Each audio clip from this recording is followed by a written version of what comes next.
Egyptians went to the polls 1 week ago to choose a new leader. They re-elected Abdel Fattah el-Sisi, who swept to a third six-year term as Egypt's president, winning almost 90% of the votes in an election where he faced no serious challengers. The president, in his victory speech, praised Egypt's resilience.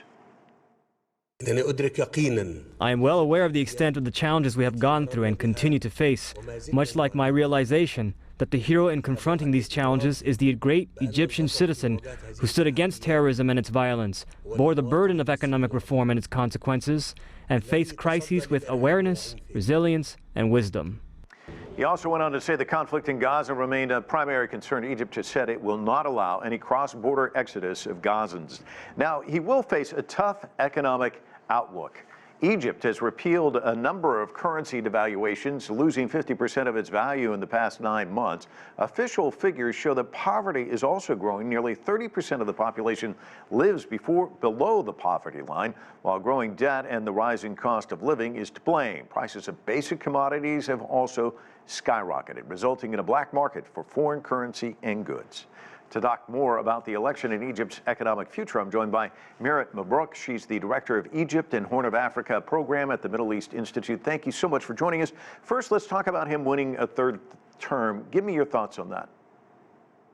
Well, just before the election, the only serious contender had been Ahmed Tantawi, and he did not manage to register, and a lot of people thought that that was deliberate political interference. Be that as it may, in a terrible way, the conflict in Gaza has actually been a boost to President Sisi's campaign, former campaign. He's won now, because I think the general feeling was, with this horrible conflict on our borders, we don't really need someone who's untested and tried now. We need someone who more or less knows what he's doing. And therefore, it really did work in his favor. And if you look at Egypt, we obviously think about Gaza much like those voters, but Egypt's entire neighborhood is a tinderbox. It's flanked by Libya, beset with political turmoil, Sudan, which is also the site of another war, which I know at one point was creating a supply shortage in Egypt, which also drove up the food prices. Can you talk about these external factors, and how is Sisi going to deal with those, and how does it impact the current economic issues in the country? So Egypt's currently facing what's probably its worst economic crisis in about 60 years. The external forces aren't really the biggest problem. The biggest problem are, generally speaking, problems of Egypt's own making. There's been a fair amount of economic mismanagement, and I think a lot of misplaced hope, in the sense that a lot of investment was put in on the hope that it would bring in more investment, like large infrastructure projects, for example. But then, of course, we hit COVID, and then we hit the war in Ukraine, which was disastrous for Egypt's foreign currency reserves for many reasons. The war in Sudan is a bigger problem than Libya or any of the others at the moment, because it's not just that almost 500,000 Sudanese have poured over the border, because Egypt already hosts 5.5 million Sudanese, most of them refugees anyway.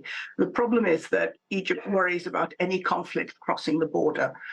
It's one of the reasons why it's so worried about the war in Gaza, because the war in Gaza is right on the border. There's a possible influx of, however many refugees, nobody can tell. I mean, 1.7 million people have been displaced. But there's also the very real possibility that you have the spread of hostilities that move from Israel to Egypt, with potential retaliation there. And of course, new refugees on an already strained economy is going to be an even bigger strain. Yeah, and you mentioned its internal problems. Foreign Policy magazine did a blistering piece on its economic leadership in August. The headline read, "How Sisi Ruined Egypt. He Promised Egyptians Prosperity, but the country is flat broke." The piece pointed out the growing international debt, the soaring inflation, many of the issues you just touched on. Are there those that are hoping that perhaps in a third term he might be able to fix some of these economic issues? So I think everybody is hoping that in the third term he's going to be able to fix some of the issues. But I think the more concrete hope is that the situation is now dire enough, because the problems in Egypt are not a huge mystery. there are significant structural reforms that need to be taken care of. And for various reasons, most of them political, they hadn't been. The situation is now such where many of these reforms are going to have to be tackled, partly because some of them, including a flexible foreign currency rate and the huge involvement of the state in the economy, the state meaning the state and the military complex, that be whittled down to allow the private sector to do its job, which is drive the economy. I think the situation is such where they are now going to have to actively work on those reforms, because not working on those reforms means that the economy is going to disintegrate to a point where it will probably affect domestic political instability, and that is the one thing that any Egyptian government looks out for.